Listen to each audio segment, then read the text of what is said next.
माता जी की जो चौकी होती है, वो माता जी के बैठने का स्थान माना जाता है। जिस तरह से हम मेहमान को बुलाते समय उनके लिए बैठने के लिए जगह तैयार करते हैं, उसी तरह से माता जी को हम बुलाते समय उनके लिए चौकी तैयार करते हैं। यह जो चौकी होती है काफ़ी पवित्र मानी जाती है, इसलिए इस पवित्रता का आपको विशेष ध्यान रखना है। कलश में रखा हुआ जल समुद्रों, नदियों और समस्त जीवनदायिनी शक्तियों का प्रतीक है।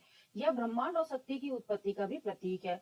कलश का जो सबसे ऊपरी भाग होता है, जिसे हम मुख बोलते हैं, वहां पर भगवान विष्णु का निवास माना जाता है और गले पर भगवान रुद्र यानी महादेव जी का निवास माना जाता है। मूल भाग में ब्रह्मा जी का निवास माना जाता है और वहीं पर जल में सभी देवताओं और तीर्थों का निवास माना जाता है। इसलिए कलश को पूरे देवलोक का प्रतिनिधि माना जाता है। नवरात्रि में कलश को नौ दुर्गा का साकार रूप माना जाता है।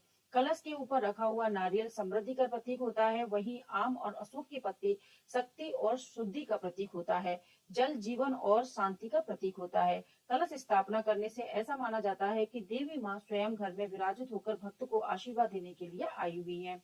पूरे 9 दिन की पूजा और अनुष्ठान कलश की स्थापना के बिना अधूरा माना जाता है। कलश से ही नवरात्रि की पूजा का शुभारंभ होता है।